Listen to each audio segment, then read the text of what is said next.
커미션을 주지 않으면 아예 사업 안 자체가 안 되는 되잖아. 거니까. 커미셔너한테 뭐 0.5%, 대통령 부인한테 1%, 대통령 조카한테 뭐 0. 몇 %, 이렇게 해서 3%가 이렇게 만들어집니다. 이제 그래서 아나운서를 그만두고. 네. 이제 대우전 이제 공채로 입사를 하게 되죠. 네. 그래서 이제 처음 들어갔던 데가 이제 TV 수출 그 중화팀이었고, TV 수출 중화팀. 중화팀이라고 하시면 중동 아프리카를 그렇죠. 중동 아프리카지요. 그 지역을 담당하는 TV 수출 팀이었죠. 음. 근데 거의 한 10년 동안 있었던 것을 사회로 나왔다고 해서 바로 그 일반 그 사회인들처럼 아주 그 유연하게, 그렇죠. 그다음에 네. 자연스럽게, 그다음에 사고의 어떤 그 전환도 쉽게 될 수 있는 이런 부분이 사실은 쉽게는 안 돼요. 많이 걸리죠. 예. 그래서 한번 있었던 에피소드가 있었는데, 그때 당시에 대우전자는 OEM 중심의 그런 비즈니스가 많았고, 자, OEM에 그러다 대해서 보니 짧게만 설명해 주신다면? 주문자 그 방식의 그 생산을 해서 공급을 하는 거죠. 그러니까 그러면 예를 생산을 들어서 우리가 하고 생산은 상표는 우리가, 지들 거 붙이고. 그렇죠. 네, 그렇죠.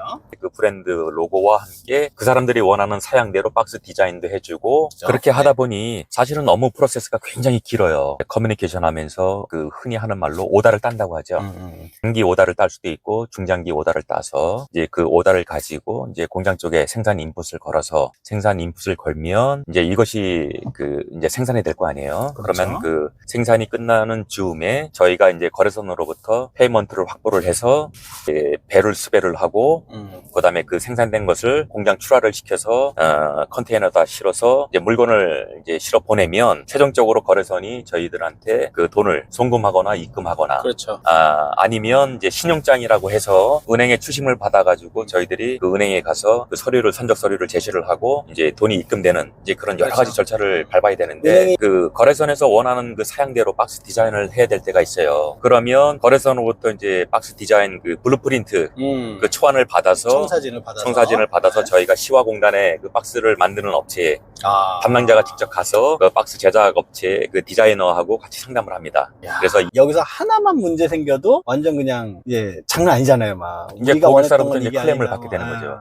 그래서 이제 공장 입장에서는 네. 수백 개의 모델이 이제 같이 이제 막 해서 이제 진행이 되고. 근데 이제 네. 문제는 이제 바로 여기서 출발하는 겁니다. 제가 사관학교 생도 4학년 생도 생활하고 군에서 5년이 있었고, 그러다 보니 우리가 해외에 있는 해외 거래선들하고 커뮤니케이션을 하려고 그러면 한국말은 못 하잖아요. 영어를 해야 되는데 영어를 쓸 기회가 없었잖아요, 그동안에.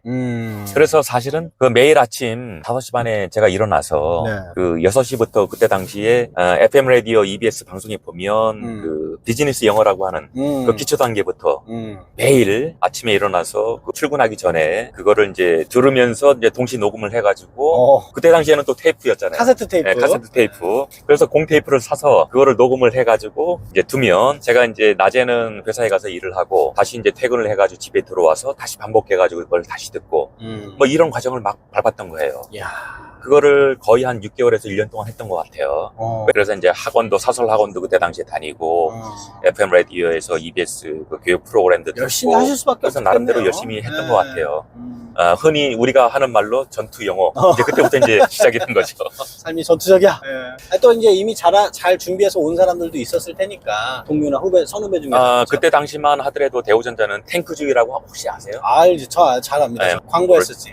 찍기도 하고 막 그랬는데, 그 탱크주의로 인해서 그 많은 그 젊은 사람들이 대우전자에 정말로 그 좋은 인재들이 많이 왔거든요. 그렇죠. 그런 사람들하고 같이 공개 경쟁을 이제 하려고 하다 보면 사실 제가 부족한 부분을 제 스스로 메꿔야 되기 때문에 추가적인 그 배가의 노력이 그렇죠. 또 필요했던 것이고. 여기서 또 잠깐. 네. 그러다 보니까 또 궁금해지네. 아니, 그러면 그런 핸디캡이 어떻게 보면 있으신 거잖아요. 네. 영어나. 근데 그 수많은 또 다른 경쟁자를 물리치고 어떻게 입사하신 거예요? 면접관이 이제 면접을 할 때 보면 상대방의 얼굴을 보면 사실은 그분들은 느낌? 그 사람 얼굴만 딱 보면 알잖아요. 그쵸. 이 사람이 정말 신뢰가 가는 사람인지, 그렇죠. 그다음에 회사에 들어와서 크게 기여를 할 사람인지, 이 사람이 말하는 그 태도와 자세에서 그렇죠. 그 신뢰성을 느낄 수 있는 건지 금방 보면 알게 되잖아요. 맞아요. 그리고 제가 제 자랑은 아닌 것 같은데 자랑하세요. 그 면담을 할 때 상대방에 대해서 나름대로 설득을 좀 잘했던 것 같아요. 그러니까 순간순간에 되게 최선을 다하고 진정성 있는 분이시잖아요. 네.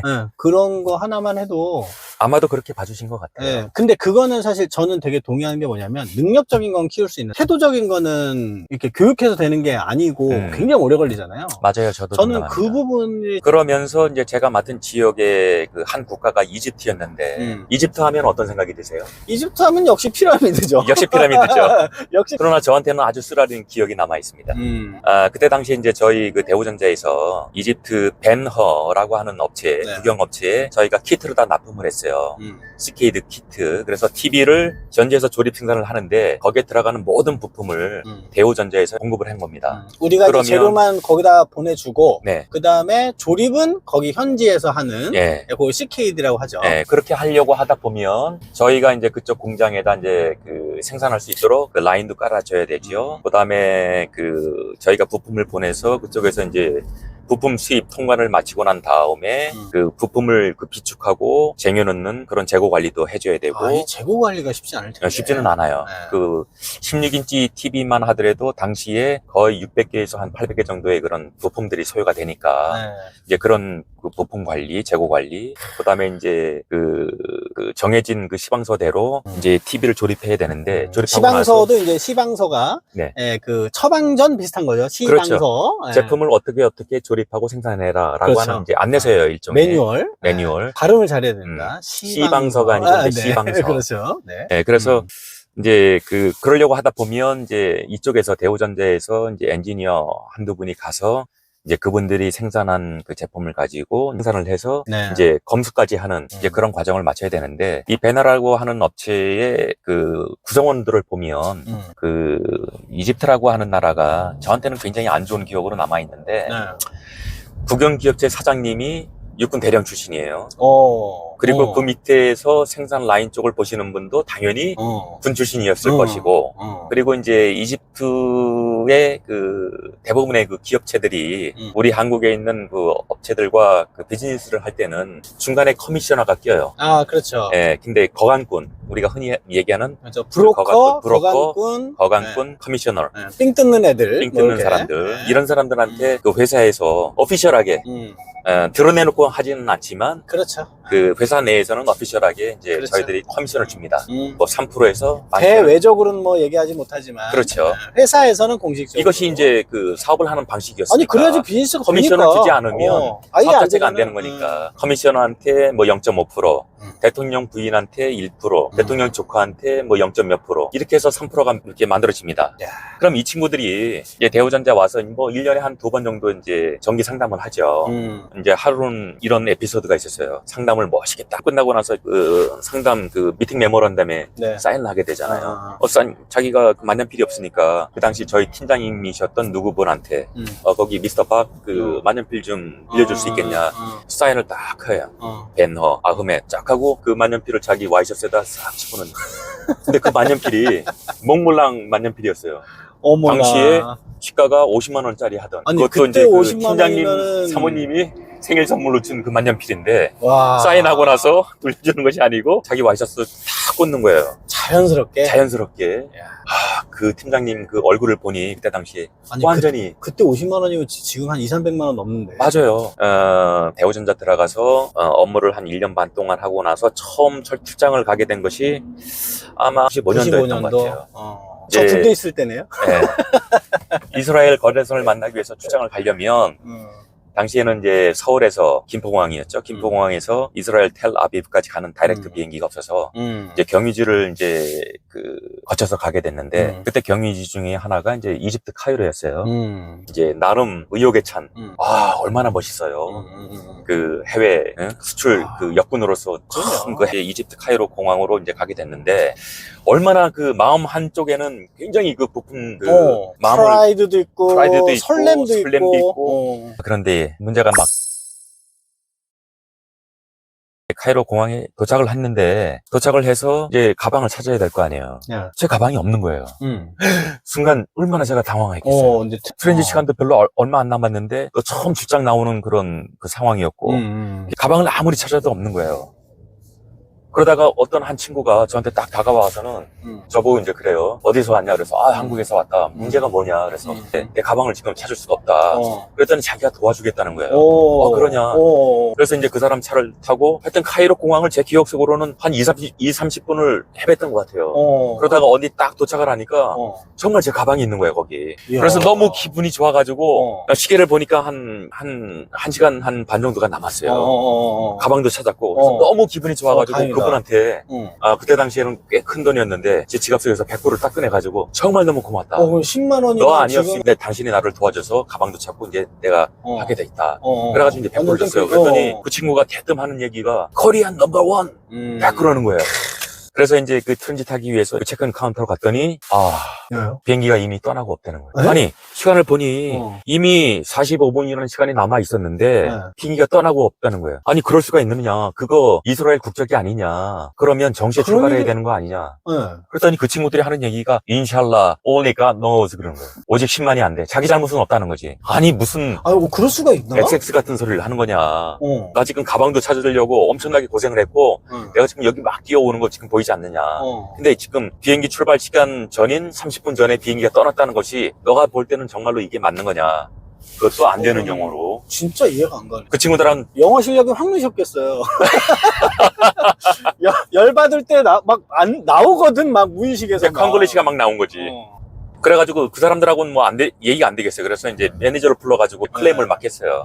자기로서는 뭐 어떻게 할 방안이 없으니까 자기네가 그 카이로 에어포트 호텔에다가 임시로 방을 좀 만들어 줄 테니까 거기서 일단 가서 좀 쉬고 하룻밤 자라. 그러면 다음 비행기 편으로 그 해서 보내주겠다. 그렇게는 되긴 하죠, 보통. 근데 뭐 달리 방언이 없잖아요. 카이로 에어포트 호텔. 그래서 저는 여기가 국제공항이고 하니까 그래도 나름 호텔이 괜찮겠지. 호텔이니까. 딱 들어갔는데 이런 세상에 난생 처음 보는 건 호텔 분위기였던 거야.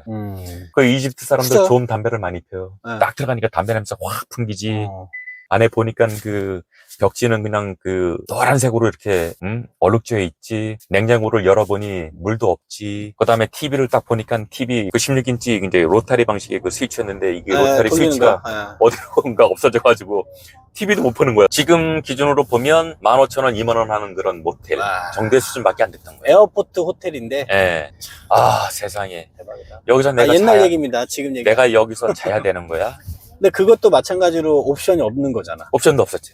무조건 거기서 이제 침대에 누워서 잠을 자고 그 다음에 이스라엘로 넘어가는 비행기를 타야만 했던 거죠. 그러면서 생각을 해봤어요.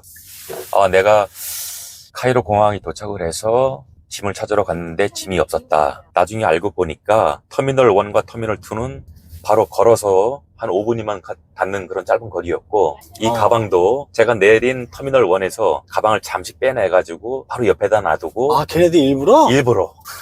그러니까 이제 저는 제 입장에서는 처음 당한 그런 일종의 사기 행위였지만 그 사람한테는 벌써 여러 명의 한국인들이 당했던 거예요. 그러니까 나중에 내가 그 100불의 그 감사 표시를 했을 때 그 사람이 코리안 넘버 원 했던 게 이제 바로 그런 겁니다. 그러니까 니들은 호구야, 약간 이게. 약간 그런 매번 속아줘. 막 얼마나 기분이 나빴겠어요. 그 상황, 모든 상황을 제가 다 알고 난 상태에서. 이제 그 카이로에서 이스라엘까지 가는데 한 4시간 정도 소요가 됐던 것 같아요. 그렇게 꽤 걸리는구나. 네, 꽤 걸리죠. 그런데 그 문제는 뭐냐면 이스라엘 거래선이 저한테 픽업을 나온 거예요.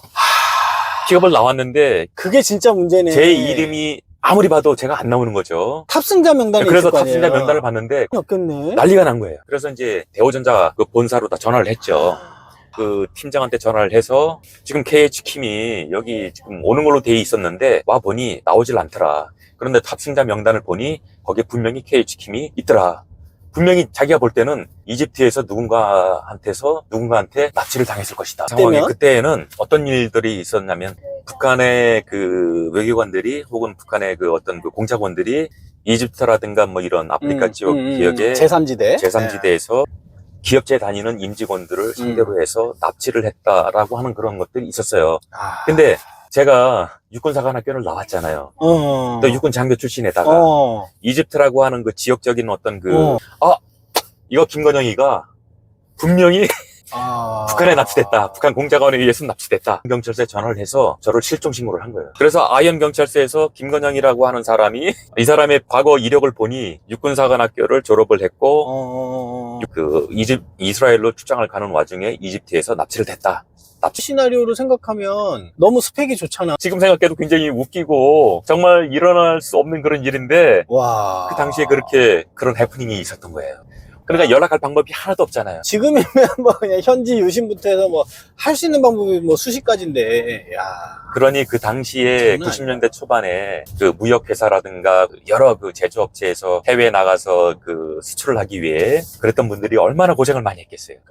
저는 한 부분 중에 하나입니다. 그렇죠. 그러니까 그죠? 그래서 이제 첫 출장기까지 얘기를 마쳤고요. 우리 네. 이제 대우전자에 대해서도 에피소드는 우리가 원래 강화도로 오기로 했는데 네. 강화도에 도착을 했습니다. 네. 그래서 다음 얘기는 또 밥 먹고 하든지 하여튼 하도록 하겠습니다. 지금 우리가 여기 만이산 쪽으로 가고 있는 거죠? 네, 만이산 가고 있습니다. 거의 다 왔네요, 이제.